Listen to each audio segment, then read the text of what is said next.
Welcome back. दो heavy sessions 60-60 minute के। अगर मुझे 5 मिनट में रिकैप देना है उसका तो कुछ इस तरह से दूंगा। असेट क्या होता है? तो any right or property having realisable value owned by the business either for generating revenue for itself or generating revenue by lending it to others or for appreciation. It will include stock but it won't include goods. That was our first definition of asset. Second definition said asset is any right or property having realizable value owned by the business from which benefit is yet to be received.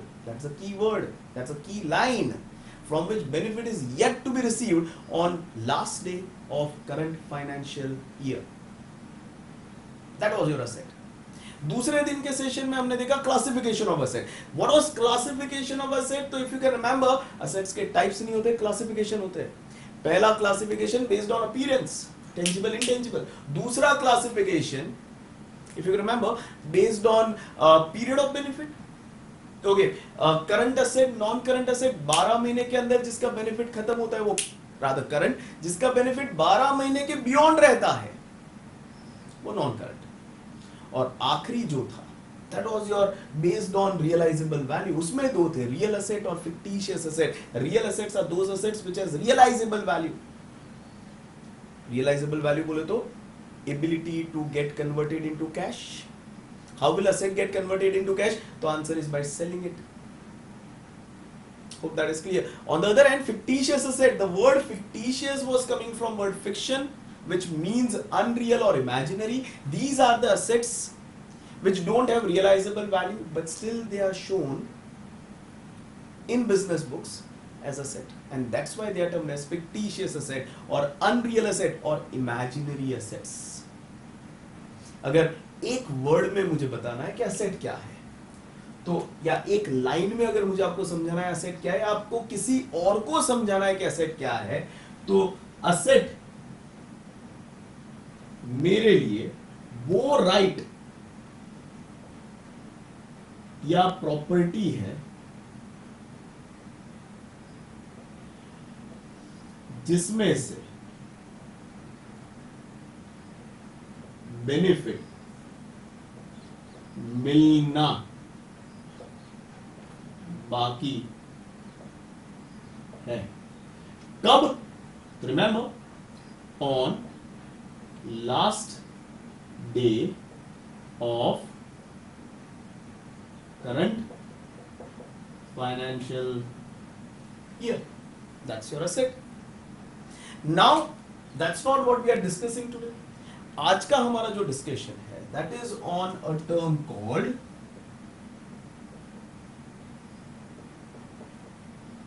liability.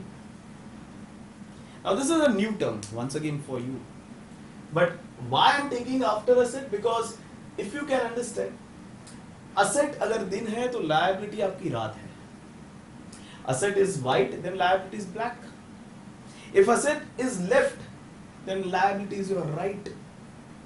वो business के जैसे सिक्के के दो पहलू होते हैं, king और क्रॉस, हेड्स एंड टेल्स, उसी तरह से हर बिजनेस के दो पहलू होते हैं, असेट और लायबिलिटी.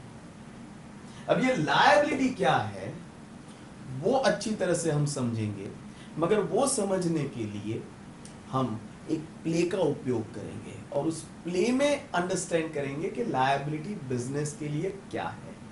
प्ले थोड़ा ब्लैक एंड व्हाइट में दिखेगा. क्यों ब्लैक एंड व्हाइट में दिखेगा? क्योंकि ये प्ले आप ऑलरेडी देख चुके हो, मगर जब उस समय देखा था तो वो प्ले एक और अलग कंसेप्ट समझाने के लिए था. आज आप वही प्ले देखोगे रिपीट में, ब्लैक एंड व्हाइट में, मगर इस बार इसका मकसद कुछ और है. क्या समझ रहे हैं हमें? Liability through this play.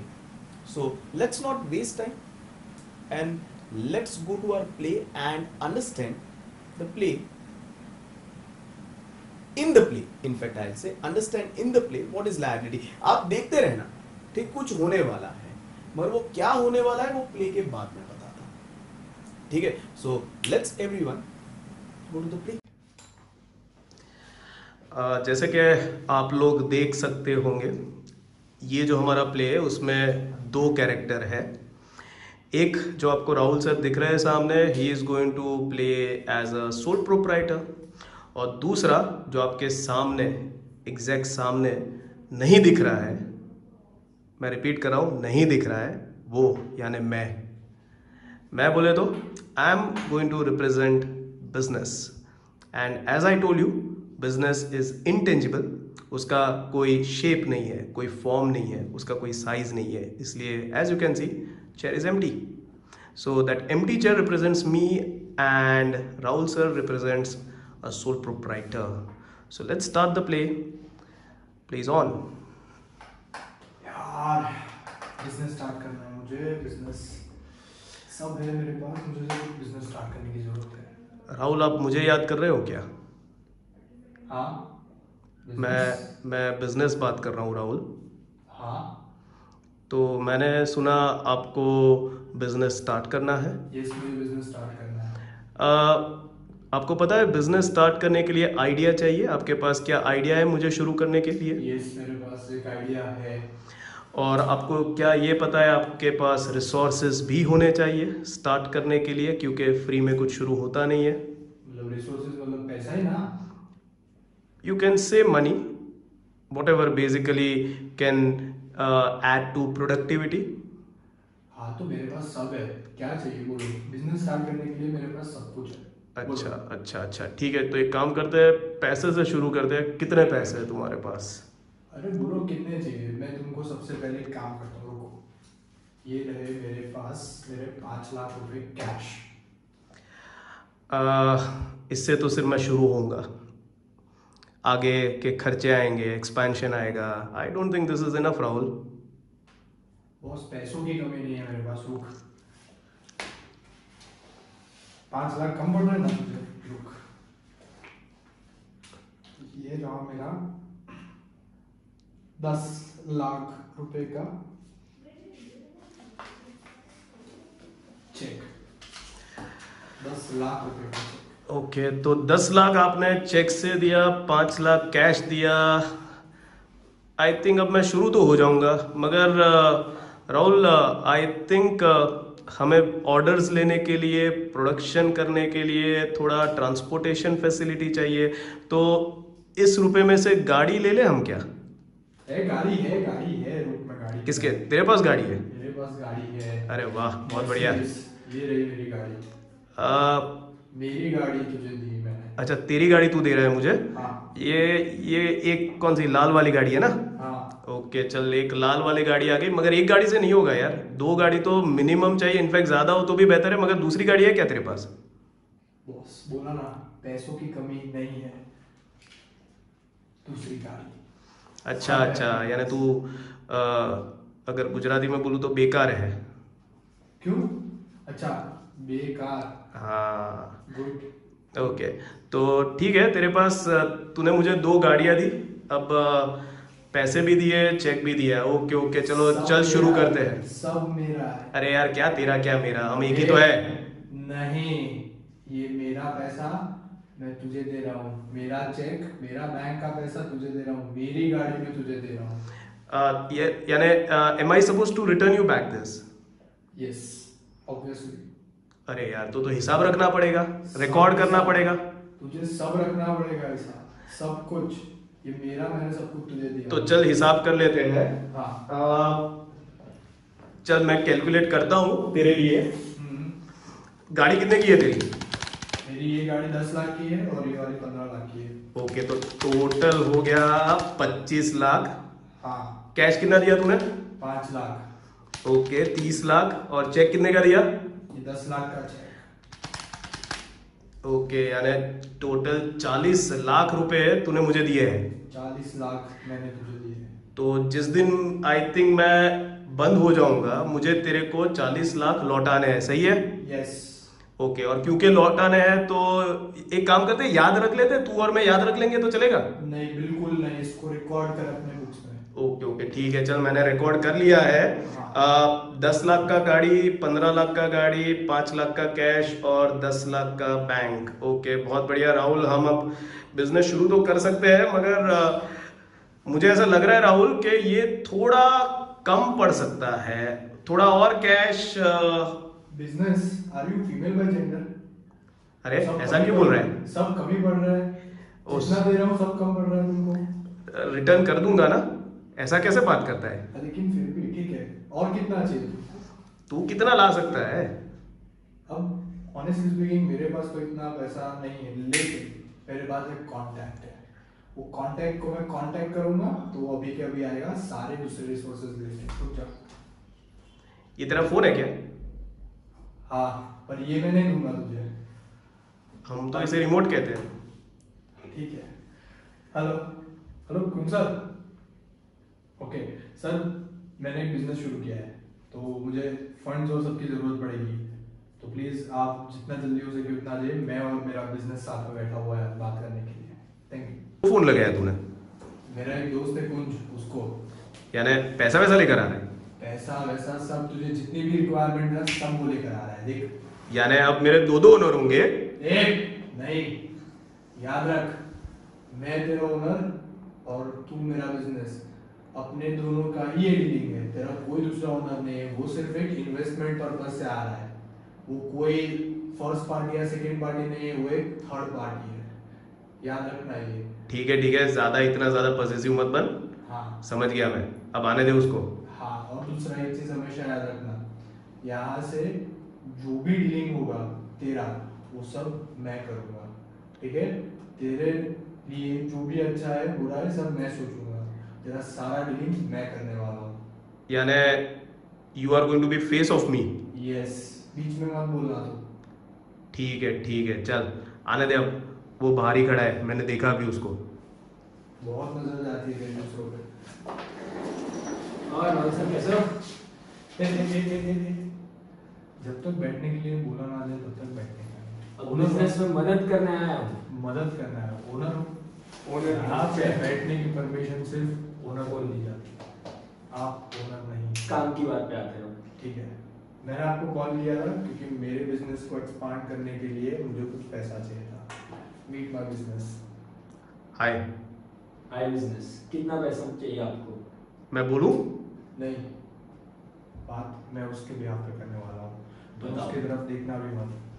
Business जो है उसके लिए मुझे कैश चाहिए होगा सबसे पहले एक्सपांशन के लिए, तो तुम कितना मैक्सिमम कैश मुझे दे सकते हो? मुझे पता था तू कैश पे आएगा, कैश लेकर आए। मेरे पास 8 लाख रुपए कैश है, ये मेरा 8 लाख रुपए कैश। इम्प्रेसिव। फिर मुझे बैंक ट्रांजैक्शंस कुछ कंपलसरी करने पड़ते हैं, तो मुझे बैंक ट्रांसफर भी चाहिए होगा। ये भी नियत मैं तेरी जानता था। चेक रेडी करके आया हूँ, चेक में साइन, अकाउंट पे, नाम, अमाउंट सब लिख रहा हूँ। ये 12 लाख का चेक। इम्प्रेसिव। और अब मेरे पास मेरे बिजनेस के पास मैंने 2 गाड़ियाँ रखी हुई है, बट हमारा ट्रांसपोर्टेशन अब एक्सपांड होगा, सब कुछ बढ़ेगा, तो हमें एक और व्हीकल की भी जरूरत पड़ेगी। पूरा जान गया, पूरा जान गया। ये मेरी गाड़ी। कितने की है ये गाड़ी? 10 करोड़ रुपए। बैठ जाता हूँ मैं वहाँ पे।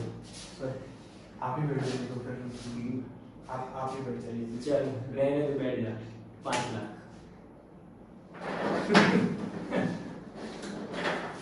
पता ही था, नाम का ही होगा, बाकी इन्वेस्ट करिए। 5 लाख की गाड़ी, 8 लाख का कैश, 12 लाख का चेक। बिजनेस के कुल की तरफ से आपको आपका बैंक बैलेंस या आपका कैश बैलेंस और ये आपकी इसी गाड़ी जितना ये- दिया है सब वापस दूंगा। अच्छा लौटाना है? बिल्कुल। ओके, तो रिकॉर्ड करना पड़ेगा या तू याद रखेगा? एक एक पैसा लिखना, मुझे यहाँ के ओनर पे ज्यादा भरोसा नहीं है। एक एक पैसे की हिसाब की बात मुझे चाहिए लिखी हुई। किसकी बुक में? ओनर की बुक में लिखूं या तेरी बुक में लिखूं? मेरी भी नहीं, ओनर की भी नहीं। मैंने पैसा किसको दिया? बिजनेस को दिया। मैंने गाड़ी किसको दी? बिजनेस को दी। मैंने चेक किसको दिया? बिजनेस को दिया। मुझे बिजनेस की बुक्स में ये सब लिखा हुआ चाहिए। और बिजनेस बोला है मैंने पहले से, मेरा हिसाब और उसका हिसाब अलग रखना। ये ओनर नहीं है, मैं तेरा ओनर हूँ, तो मेरे हिसाब में उसका हिसाब मर्जर मत करना, उसको अलग से रिकॉर्ड करना। ये कौन है? थर्ड पार्टी, याद रखना। चल मैं सबका हिसाब कर देता हूँ। पहले ओनर पर चलता हूँ। ओनर ने मुझे दिया 5 लाख का कैश, 10 लाख का चेक, 15 लाख का गाड़ी, 10 लाख का गाड़ी, टोटल 40 लाख दिया है तूने, बराबर है? ओके ठीक है। अब इसको हम थर्ड पार्टी कह सकते हैं क्या? क्यों भाई? अभी तो समझाया था मैंने, कौन हूं मैं तेरा? देख मैं फर्स्ट पार्टी बना, हाँ ठीक है, तो मैं क्योंकि मेरे से सब शुरू होता है। हाँ तू सेकंड पार्टी बना, तू ओनर है, हाँ तो बस हम दोनों के अलावा जो भी है वो थर्ड पार्टी। ओके, तो ये 40 लाख जो है वो मेरा है। ये तेरा, हाँ 40 लाख तेरा सेकंड पार्टी का। अब थर्ड पार्टी का कैलकुलेशन कर ले। हाँ कर लो। ओके, 8 लाख कैश,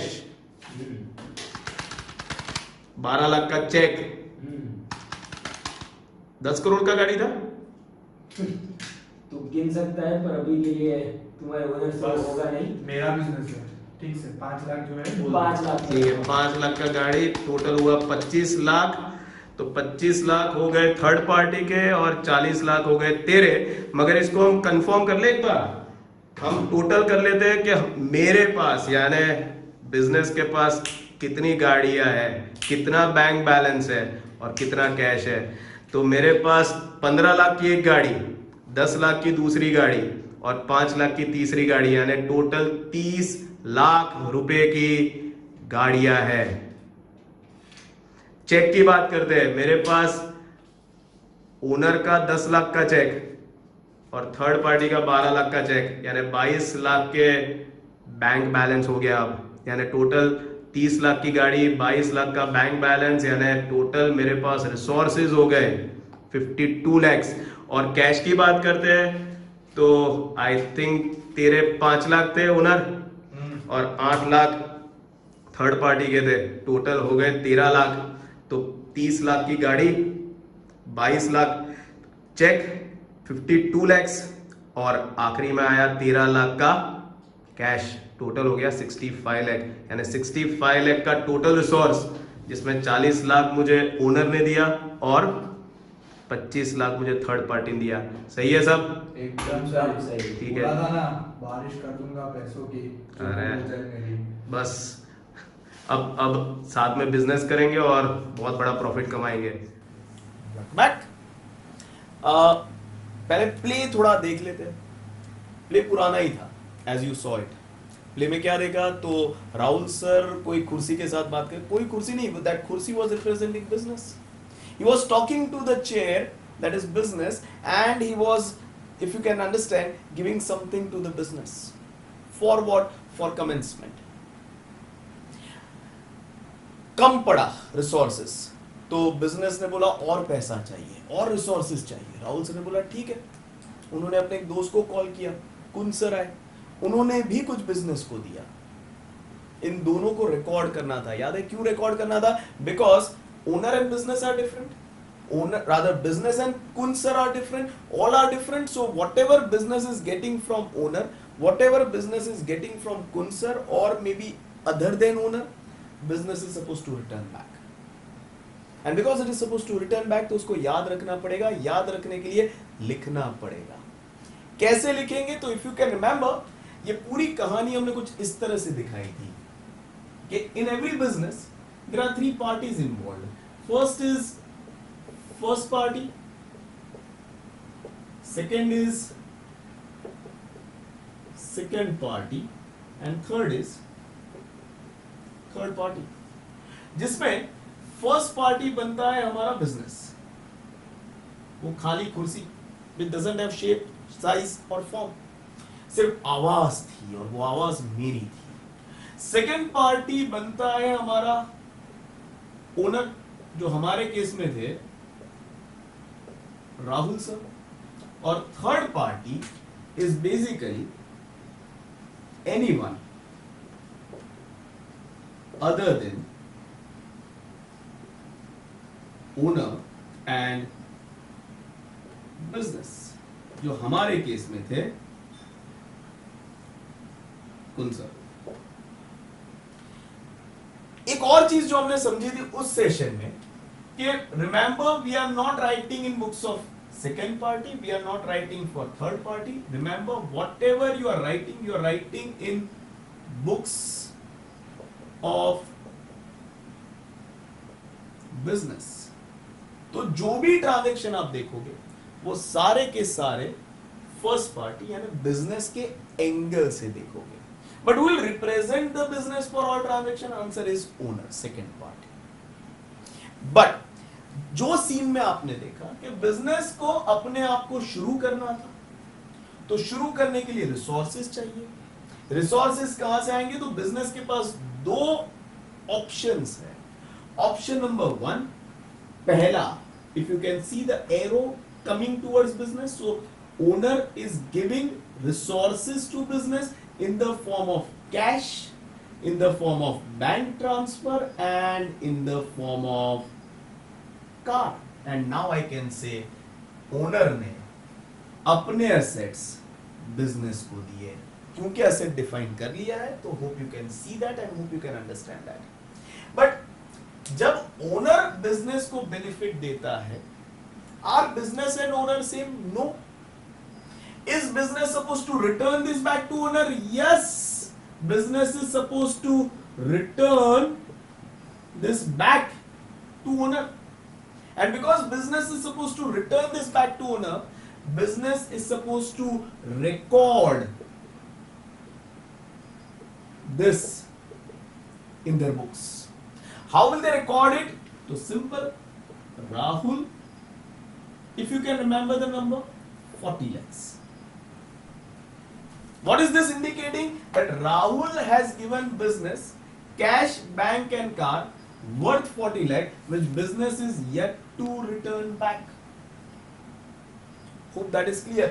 आगे बढ़ते हुए बिजनेस को और रिसोर्सेज चाहिए थे। सो बिजनेस ने बोला ओनर को कि यार मुझे और रिसोर्सेज चाहिए। ओनर ने बोला यार अब मेरे पास नहीं है, but I can help you out. Owner ने सीधा फोन लगाया कुन सर को। कुन सर ने भी बिजनेस को कुछ रिसोर्सेज दिए in the form of cash, in the form of bank transfer and in the form of car. Is business and third party same? No. And that's why is business supposed to return this back? Definitely. And because business is supposed to return this back, business is supposed to record this. How will business record? So answer is as Kunj 25 lakh. Hope that is clear to everyone. मगर फिर problem आया कि राहुल 40 लाख, कुंज 25 लाख। पता कैसे चलेगा कि कौन second party है और कौन थर्ड पार्टी है? And so to make that understand, हमने थर्ड पार्टी के आगे कुछ नहीं लगाया, मगर सेकंड पार्टी के आगे एक सफिक्स लगाया इन the form of capital, which indicates two things. Number one, Rahul is the owner of this business, Kunj is third party to the business. And number two, Rahul as a owner has given business benefit worth 40 lakh, which business is supposed to return back. And Kunj as a third party has given benefit worth 20 lakh, 25 lakh, which business is supposed to return back. Hope that is clear, everyone. Now, यहां से हम कहानी थोड़ी आगे ले जाते हैं। ये जो रिटर्न बैक का फंडा था ना बिजनेस के लिए, that is going to be our liability. पहले डेफिनेशन पकड़ते हैं। डेफिनेशन क्या है, फिर यही सिचुएशन को कनेक्ट करके हम डेफिनेशन को वापस समझेंगे। Now what is liability? तो to understand the definition, liability is any person, firm or institute So basically, when I define liability, I have to understand one thing, that when I talk about liability, it is all about person, firm or institute. Basically, I'm talking about a person. Person, session 1, who can do economic activities in its own name, who can sue others, who can be sued by others. जब asset की बात करते हैं तो हम right and property की बात करते हैं. जब लायबिलिटी की बात करेंगे तो हम पर्सन, फर्म और इंस्टीट्यूट की बात करेंगे. Hope the difference is clear. So going ahead with the definition, any person, firm or institute from whom business यानी हम has received goods or services or cash or any other asset. Now I can use this term because I know what is asset, or any other asset. But to whom business यानी हम is yet to pay back on, that is very important, last day of current financial year. See, whether I'm analyzing asset or whether I'm analyzing a liability, remember that analysis always takes place on last day of the financial year. Hope that is clear. So I repeat the definition: any person, firm or institute from whom business, first party, has received goods or service or cash or any other asset, but to whom business, first party, is yet to pay back. When? On last day of current financial year. Hope things are clear. So अगर एक statement में मुझे liability समझाना है, तो if you can understand, liability is any person. Hope you can understand. When I say person, biological and artificial दोनों आ जाए. To whom business is yet to pay back. When? On last day of current financial year. If asset is जिसमें से benefit मिलना बाकी है, तो liabilities जिसको benefit देना बाकी है. Now coming back to this diagram, if you can understand, who was Rahul to business? तो राहुल ने एज अ ओनर बिजनेस को कैश दिया, बैंक ट्रांसफर किया, कार दिया. Business was yet to return back to Rahul. So effectively, if you can understand, Rahul is nothing but liability to the business. Who is Kunj? तो if you can understand, कुंज ने business को car दिया, bank दिया, cash दिया. Business is yet to return back to Kunj on last day of the financial year. So Kunj is nothing but liability to the business. Hope that is clear, everyone. So business जिससे भी goods खरीदता है, business जिससे भी service लेता है, business जिससे भी कैश लेता है, या बिजनेस किसी के पास से असेट लेता है, मगर बिजनेस उसको सामने अभी कुछ पे नहीं करता है, तो वो जो जिससे बिजनेस ने कैश लिया, गुड्स लिया, सर्विस लिया या कोई भी एसेट लिया, वो पर्सन बन जाता है बिजनेस का liability. Hope things are clear. किसी ने मुझे ये सवाल पूछा था, आई थिंक असेट के वीडियो में, I just saw the remarks. तो किसी ने पूछा, सर इस क्रेडिटर असेट?